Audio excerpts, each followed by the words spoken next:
위쿡의 김기웅이라고 합니다. 반갑습니다. 지금 앞에 이제 기조 강연을 통해서 그 포스트 코로나 시대 또는 2020년에 식품 시장 전반에 대한 이제 트렌드에 대한 이야기를 해주셨는데요. 사실은 저도 마찬가지로 이제 뭐 포스트 코로나라고 부르기는 조금 어려울 것 같습니다. 사실은 식품 산업 쪽에서의 변화는 계속 지속되어 왔던 그 트렌드 중에 하나였다고 생각을 합니다. 그래서 제가 오늘 설명드릴 것은 이제 사실 코로나 뭐 19로 이제 외식업의 위기다 뭐 이런 얘기들이 많았었는데 사실은 이제 그렇지는 않고 소비자들의 이제 구매 패턴이 빠르게 온라인화되면서 변화가 됐던 그런 이제 산업의 형태들 그런 것들이 무엇이 있고 그 와중에 저희 이제 공유 주방이라는 형태가 생겨나게 됐다라는 것을 말씀을 드리고 싶습니다. 네. 올해 1월부터 코로나19 국내 확산이 본격화되면서 F&B 산업의 위기감이 급격히 고조가 됐는데요. 특히나 이제 로드샵 중심으로는 매출이 많이 이제 떨어졌다가 이제 다시 회복하는 추세를 보였었습니다. 그런데 이제 그 저희가 비대면 음식 시장이라고 이제 불리우는 뭐 이커머스를 통해서 음식을 이제 사 먹는 그런 이제 제품이나 배달 시장 쪽은 사실은 이제 수혜를 본 측면이 있습니다.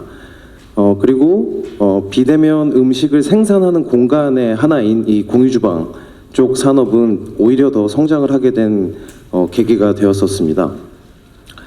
그래서 이제 저희 같은 경우에도 이 배달용 공유주방의 입점 문의는 2달 만에 3배 이상 오히려 코로나 와중에 더 많이 이제 뛰게 됐었고 저희한테 입점해 있는 배달 음식점을 파는 그 입점 업체들 저희는 이제 푸드메이커라고 부르고 있습니다. 그분들의 그 매출 또한 2달 동안 지속적으로 이제 성장을 해 나가고 있는 것입니다. 제가 2015년에 사업을 시작을 해서 계속 이제 푸드 인큐베이션 그 프로그램을 지속적으로 운영을 해왔었는데요.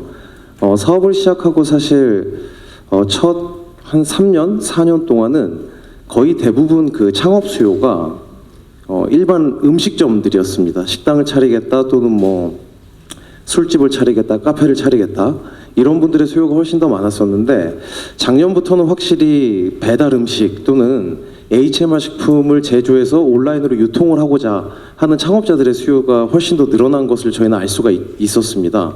그리고 이번에 코로나 와중에 기존에 이제 외식업을 잘 하고 계시던 이제 사업자분들도 단순히 이제 오프라인 로드샵만으로는 이 위기를 또 한 번 이제 위기가 온다라고 했을 때 극복하기가 어렵겠다. 그래서 채널을 다양화해야겠다라는 그 니즈가 굉장히 강해지신 것 같았습니다. 그래서 저희 쪽에 그 창업 문의를 굉장히 많이 업종 전환 또는 판매 채널을 추가하는 형태의 문의를 많이 하고 있는 상황입니다.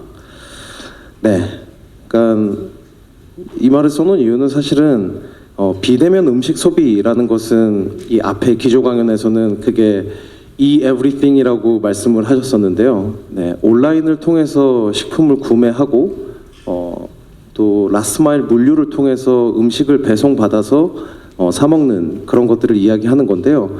사실 이거는 일시적인 현상은 아니고요. 지속되어 왔던 현상입니다. 또 하나 제가 2015년 10월 달에 회사를 설립을 했는데요.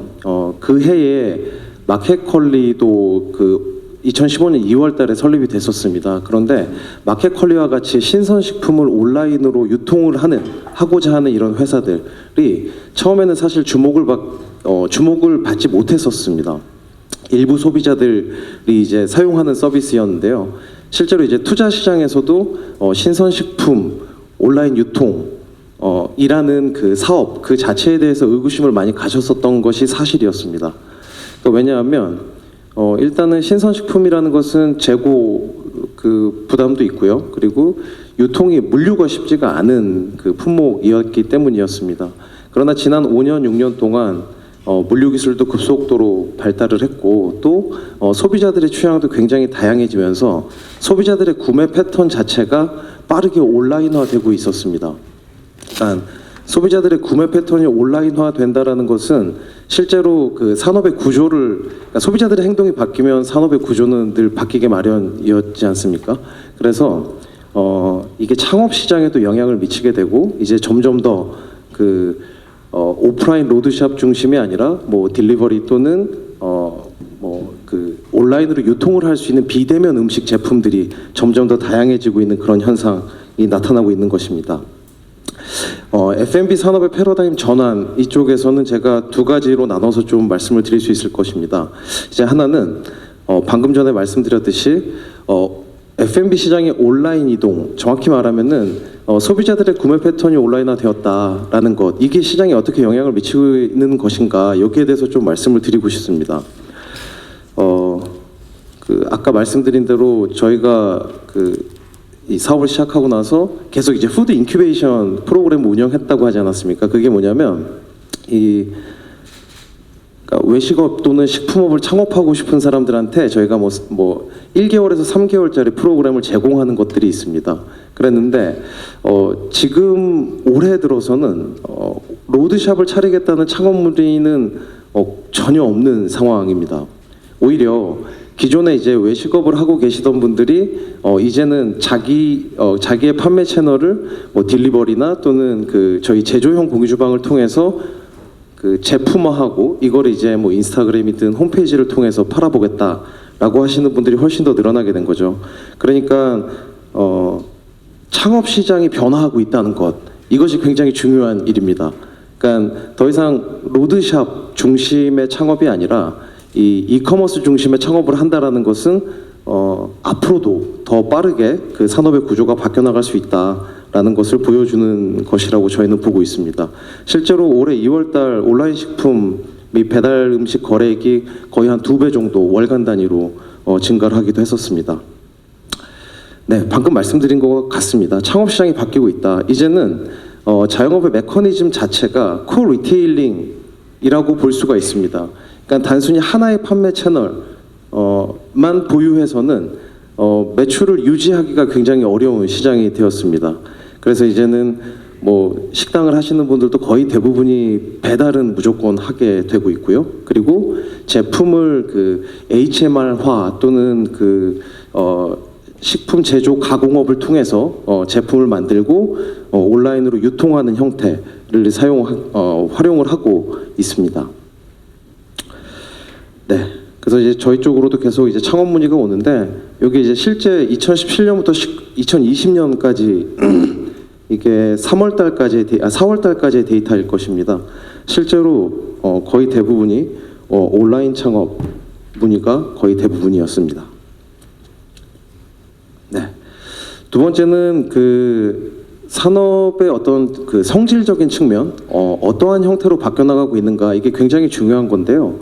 저는 되게 주목할 만한 지표 중에 하나가 이거라고 보고 있습니다. 그러니까 뭐냐면 식료품을 해외에서 직접 구매하는 것입니다. 예전에 뭐 가전제품이라든가 패션 이런 것들은 해외 직구가 많았었습니다. 그런데 이제는 식료품 자체도 해외에서 직접 구매하는 소비자들이 빠르게 늘어나고 있다는 것입니다. 그러니까 예를 들어서 뭐 이탈리아 여행 갔을 때 먹었던 뭐 샐러드에 뿌려 먹었던 에스트라버진 올리브 오일이 있는데요. 그게 한국에서는 안 파는 겁니다. 그런데 이거를 해외에서 직접 찾아서 그거를 사야 되는 거죠. 그러니까 그 정도로 그러니까 자기가 먹는 음식에 대해서 가치를 부여하고 또 그 제품이 없으면 적극적으로 이제 찾아서 구매를 하는 이런 소비자들이 굉장히 늘어나고 있습니다. 그게 왜 그러냐면 SNS나 해외 경험 이런 것들이 이제 굉장히 많아지면서 다양한 음식이 있다는 것 자체를 알게 된 것이죠.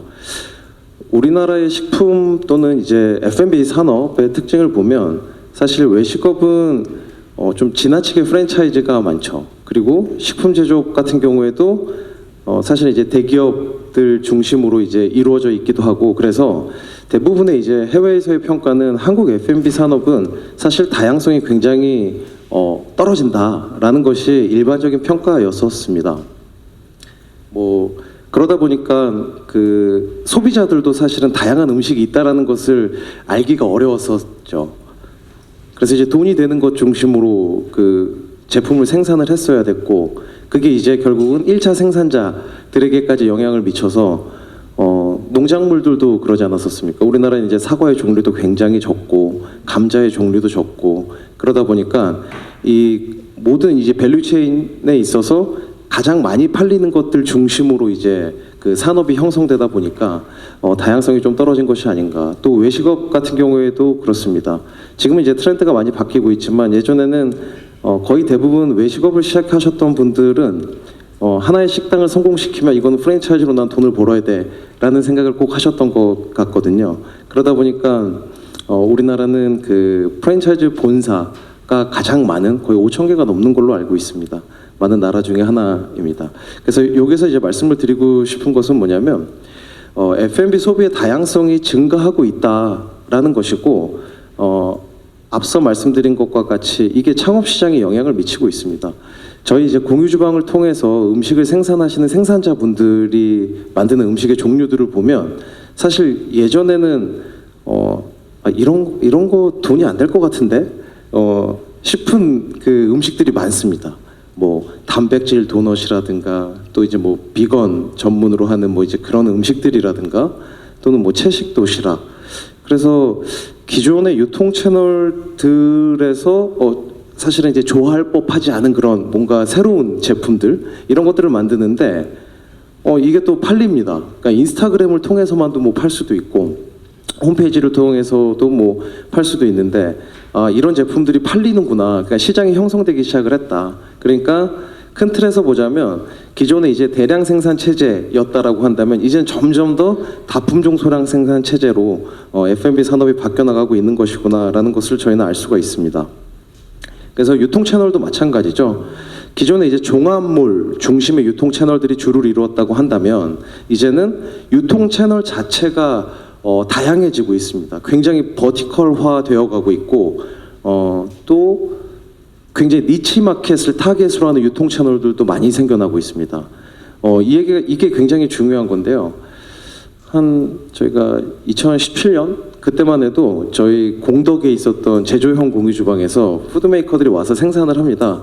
근데 문제는 뭐였었냐면 이 제품을 팔 만한 데가 없다는 것이었습니다. 그러니까 저런 이제 종합 채널들 같은 경우에는 1차 관문이 MD잖아요. MD들이 선택을 해줘야 됩니다. 근데 거의 대부분 위쿡에서 만드는 푸드메이커들이 만드는 제품들은 지금 당장은 돈이 안 될 것 같은 제품들입니다. 라는 것이었어요. 그래서 사실은 이제 MD들의 선택을 받지 못하는 상태였었죠. 그런데 이게 한 2, 3년 지나고 나니까 유통 채널 자체가 이렇게 그 다양해져서 저희 푸드메이커들이 다양한 채널로 이제 제품을 팔 수 있게 되는 것, 이게 굉장히 중요한 변화다라고 볼 수가 있을 것 같습니다. 네. 그래서 뭐 창업 형태도 그렇습니다. 그러니까 예전에는 이게 스마트 스토어, 네이버 스마트 스토어의 그 통계인데요. 거의 과거에는 업자 중심이었었습니다. 그러니까 뭐 일반적으로 이런 거죠. 그 식품 제조 공장들을 하시는 분들이 이제 PB 제품을 팔기 위해서 뭐 스마트 스토어를 이용을 한다던가 아니면 이제 유통업자들이 이용을 한다던가 그랬는데요.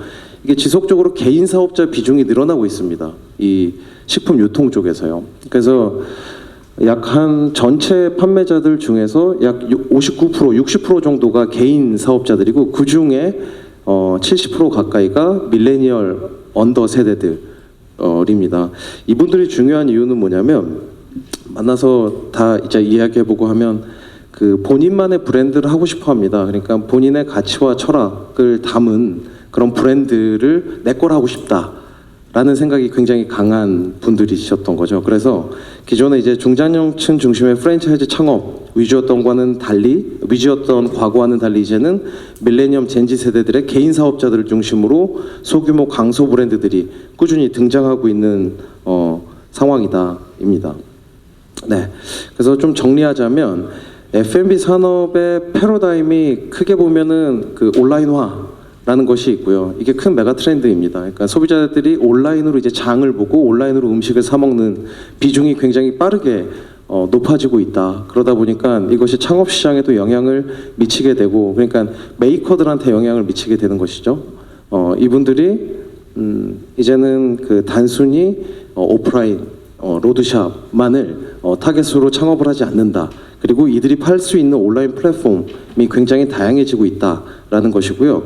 두 번째는 물류 기술이 발달을 하는 것입니다. 얼마 전에 그 기사에서 봤는데 GS 칼텍스였나요? GS 칼텍스에서 그 주유소를 그 물류의 거점으로 이제 활용을 해서 거기서 이제 도시락을 드론 배송하는 테스트를 해봤는데 성공적으로 그 했다고 합니다. 그리고 또 배달의 민족에서도 로봇 배송을 하고 있죠. 그래서 저희도 이제 배달형 공유 주방을 하면서 이제 가장 고민이 되는 것이 이 라스트 마일 물류입니다. 그러니까 어떻게 하면 안전하고 빠르게 저희 푸드메이커들이 만든 제품이나 음식을 고객들에게 이제 배송을 할 수 있을까 이런 건데 여기에서 뭐 여러 가지 문제들이 있지만 곳곳에서 기술로서 해결될 수 있는 부분들도 저희는 많다라고 판단을 하고 있습니다. 그러니까 예를 들어서 빌딩 내에서 로봇으로 이제 뭐 배송을 한다던가 이런 것들은 가능합니다. 그러니까 최근에 이제 배달 시장 같은 경우에 보면 아파트 단지에서 배달 오토바이 못 들어가게 하는 데들이 대다수입니다. 그런 데는 이 배달 기사분들도 막 가고 싶어 하지 않거든요. 그러면 이제 건물이나 뭐 이런 데 앞에서 뭐 로봇 배송을 통해서 이제 뭐 거기는 해결을 한다던가 그런 형태의 그 물류 기술이 많이 발달을 하게 될 것이고 그리고 이제 마지막으로 생산 공간의 변화가 일어나게 되는 것입니다. 그러니까 음식 산업이 비대면화 된다 하더라도 결국은 음식은 오프라인에서 만들 수밖에 없습니다. 그런데 예전처럼 본인만의 이제 공간을 굳이 갖고 있을 필요가 없게 되는 것이죠. 뭐냐면은 이제는 그 생산 공간과 물류가 결합된 어떤 이제 이게 F&B 산업에서 공유 주방의 형태, 클라우드 키친의 형태로 나타나고 있는 것인데요. 그런 공간의 필요성이 점차 증대하는 거고 이 공간을 활용을 해서 음식을 제조하거나 생산하시는 분들이 이제 늘어나게 되고 있는 것이죠. 그러니까 요거는 또 큰 틀에서는 이렇게 바라볼 수도 있습니다. 아까 기조 강연에서 그 이번에 코로나19로 인해서 그러니까 전 세계 식품 그 기업들, 대형 기업들이 그러니까 되게 위기감을 갖게 된 것 중에 하나가 공급망 관리의 취약성, 유통망 관리의 취약성 뭐 이런 것들이지 않았었습니까? 근데 이게 사실은 여러 가지 시도들을 하고 있었습니다. 그러니까 기존의 대량 생산 체제 하에서는 그 공급망이라는 것이 결국은 뭐 산지 또는 재료들을 그러니까 자재들을 이제 수입할 수 있는 그런 수입 뭐 이제 항만들 이 근처에 공장이 만들어지고 긴 물류를 타고 와서 주요 소비지 그 근방에다가 이제 물류 창고를 세워놓고 물류를 하는 그러니까 유통을 하는 그런 형태이지 않았었습니까? 그런데 이게 2015년 16년부터 이 공유 주방과 같은 형태로 생산과 물류가 결합된 공간 이것이 주요 소비지 중심으로 들어오는 것입니다. 그러니까 저희 배달형 공유 주방 같은 경우에도 그 강남 그 주요 그 소비지 중심에 있습니다. 다 뭐 신사동, 논현동, 역삼동. 그러면 여기에 이제 메이커들이 모여서 음식을 만들어서 여기서 이제 배송을 하게 되는 형태이죠. 이런 것처럼 그 공급망과 유통망의 그 유연성을 확보하기 위한 수단으로서의 어떤 클라우드 키친, 그 공유 주방의 형태 이런 관점에서도 저희가 그 사업을 바라볼 수가 있습니다. 네, 그래서 저희 사업 구조를 말씀을 드리자면 크게 세 가지 형태의 공유 주방 플랫폼을 운영을 하고 있습니다. 하나는 배달 음식점들이 모여 있는 배달형 공유 주방이 있고요. 또 하나는 일반 로드샵입니다. 그러니까 음식을 만들어서 파는 푸드메이커들이 모여 있는 그 식당용 공유 주방, 그 다음에 제조 유통용 공유 주방. 저기는 이제 일종의 공유 공장이라고 보시면 될 것 같습니다. 여기 이제 식품업계 관계자분들이 많으시니까 그 식품 공장을 어떻게 공유할 것이냐 이게 되게 의문이 막 드실 수도 있으신데요.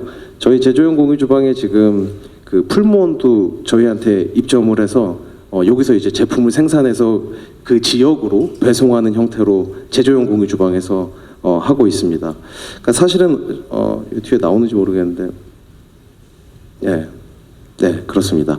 그리고 지금 현재 11개 지점을 운영을 하고 있는데요. 여기에 약 한 300여 팀 정도가 300여 팀의 푸드메이커들이 들어오셔갖고 음식을 만들어서 이제 팔고 계십니다. 근데 이제 중요한 것은 거의 대부분 사업을 성공하기는 좀 어렵습니다. 그러니까 우리나라 이제 외식업 통계를 보면 1년 내 폐업률이 거의 50%고 3년 내 80% 정도에 육박을 합니다. 그러니까 약간 준비 없이 또는 뭔가 뭐 조치가 없이 사업을 진행하게 되면 사업을 지속적으로 영위하기가 힘든 것이 현실입니다. 우리나라는 이제 특히나 외식업 경쟁이 굉장히 치열한 곳이기 때문이죠. 그래서 저희가 진행을 하는 것은 컨텐츠 인큐베이션 서비스를 지속적으로 진행을 하고 있습니다. 이거는 이제 이 푸드메이커들의 가치를 증대시키는 활동이고, 또 물론 이제 저희 수익 모델과 연결이 되기도 합니다. 네. 네. 그래서 이렇게 총 11개 센터를 저희가 운영을 하고 있고, 식품 제조용 공유주방과 배달용 공유주방, 그리고 식당용 공유주방, 그리고 또 저희가 테스트 마켓을 지금 송파에다가 낸 그로서리가 하나가 있습니다. 네, 그러면 글로벌 공유주방 트렌드와 F&B 비즈니스 생태계 변화 부분에 대해서 설명을 드릴 텐데요.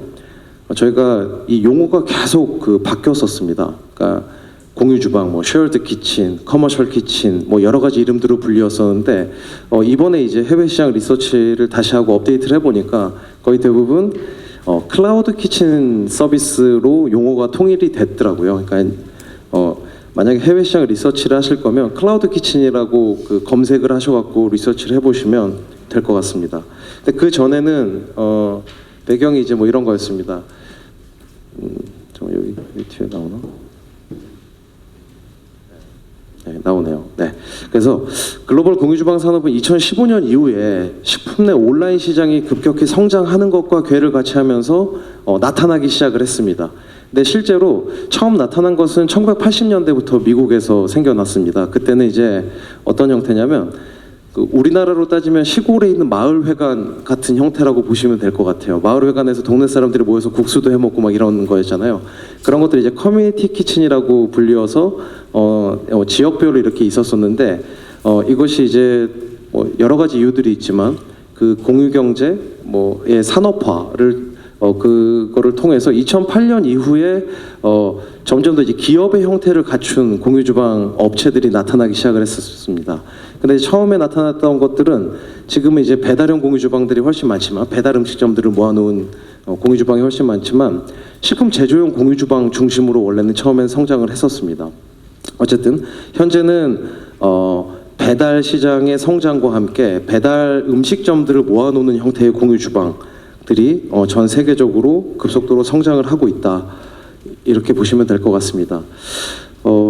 정말 우리나라뿐만이 아니라 창업 트렌드가 어쨌든 굉장히 비용 절감적인, 그러니까 코스트 이피션시 모델을 택하게 되는데요. 그게 우리나라뿐만이 아니라 전 세계적인 현상 중에 하나라고 볼 수가 있습니다. 그래서 해외에서는 비용을 절감해서 창업할 수 있는 형태 중에 하나로 이제 클라우드 키친 렌탈을 이제 택하시는 분들이 굉장히 많이 늘어나고 있고, 글로벌 공유주방 시장 규모도 계속 증가를 하고 있습니다. 그러니까 우리나라뿐만이 아니라 중국, 일본, 인도, 영국, 미국은 물론이고요, 싱가포르, 말레이시아 이런 등지에서 공유주방 기업들이 성장하고 있는 사례들을 볼 수가 있습니다. 우리나라에서는 2015년에 위쿡이 처음으로 공유주방을 런칭 운영을 했습니다. 그리고 현재는 약 한 20-30개 업체 정도가 시장에서 공유주방이라는 이름을 걸고 경쟁을 하고 있는 것으로 파악하고 있습니다. 그래서 사실 이게 참 재밌는데, 2015년에 저희가 처음에 공유주방을 시작했을 때는 사실 아무도 몰랐었습니다. 그리고 한 2017년, 18년까지만 해도 공유주방이라고 하면 공유주방이 뭐냐, 그래서 그 개념을 설명하는데 굉장히 많은 시간을 할애했어야 됐고, 또 사업을 성장시키는데 필요한 투자 유치라든가 이런 것들도 사실은 쉽지 않은 상황이었었죠. 그런데 2018년 하반기에 우버의 창업자였던 트래비스 켈러닉이 우버 CEO 자리에서 물러났지 않았습니까? 물러나고 나서 이제 처음으로 그러니까 엑시스를 한 자금으로 펀드를 만들었고, 그 펀드에서 인수를 한 것이 LA에 있는 공유주방 업체였습니다. 그 이름이 클라우드 키친이라는 곳이었는데, 트래비스 켈러닉이 인수를 하자마자 처음으로 이제 해외 진출을 하겠다라고 선언한 곳이 한국이었습니다. 왜냐하면 한국은 이미 배달 시장이 빠르게 성장을 하고 있기도 했고, 또는 또 이제 물류 인프라가 굉장히 잘 갖춰져 있었기 때문입니다. 그래서 저희도 사실은 덕을 봤습니다. 그 전까지는 저희 혼자 막 한다고 하니까 아무도 이제 관심을 갖지 않았는데, 이 트래비스 켈러닉이 한국에서 공유주방 하겠다라고 하니까 언론이나 이 F&B 산업에서 그게 뭐지? 이러면서 이제 보니까 한국에 위쿡이 있었네, 이렇게 된 거죠. 예. 그래서 그 이후로 2019년부터는 굉장히 다양한 업체들이 이 시장에 들어와서 시장을 형성하고 있는 그런 단계라고 보시면 될 것 같습니다. 네. 좀 세부적으로 나눠서 보자면 이 공유 주방, 클라우드 키친이라는 사업이 결국은 무엇이냐라고 한다면 이론적 배경은 이렇습니다. 그러니까 라이센스드 커머셜 키친 렌탈 서비스, 렌탈 비즈니스라고 얘기를 합니다. 허가받은 상업용 등급의 주방 공간과 설비를 갖추어 두고 이를 필요한 사람들한테 시간 단위 또는 월 단위로 이제 렌탈해 주는 비즈니스죠. 그래서 처음에는 보통은 그 렌탈 서비스로 시작을 합니다.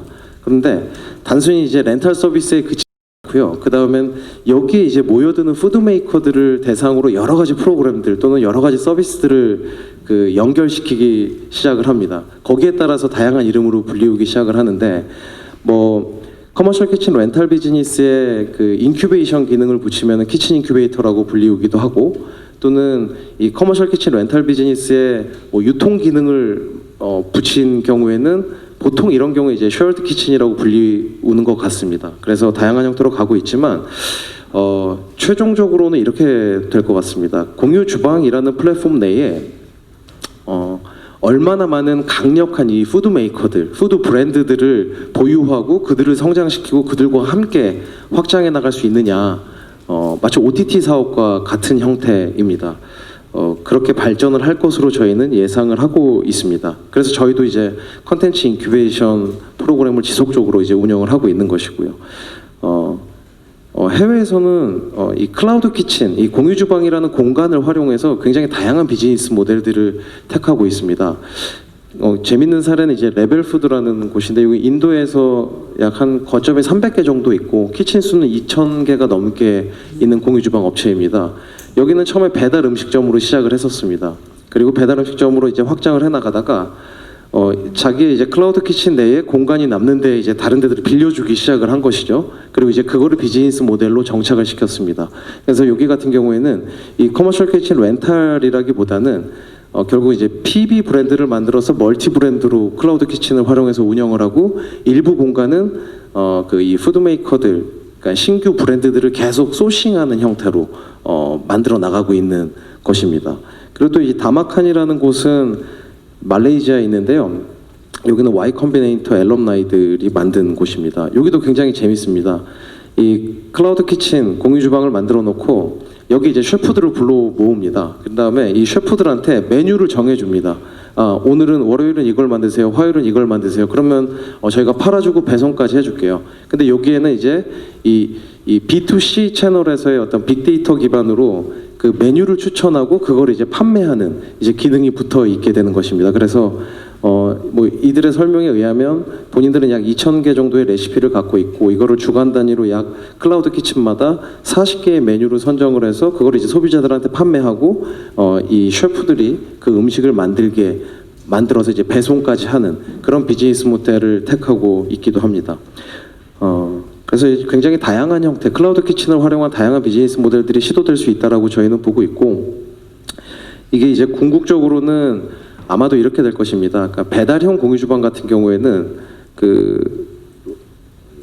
결국 이제 그 efficiency 클라우드 키친 모델로 변화해 나갈 것이라고 보는데 그게 뭐냐면 그러니까 이 클라우드 키친 내에 들어와 있는 이제 배달 브랜드가 될 수도 있고 푸드 컨텐츠가 될 수도 있습니다. 이들과 함께 성장을 하면서 결국은 이제 소비자들과 직접 그 연결될 수 있는 채널을 갖게 되는 그러한 형태로 발전을 할 것으로 저희는 예상을 합니다. 네, 지금 시간이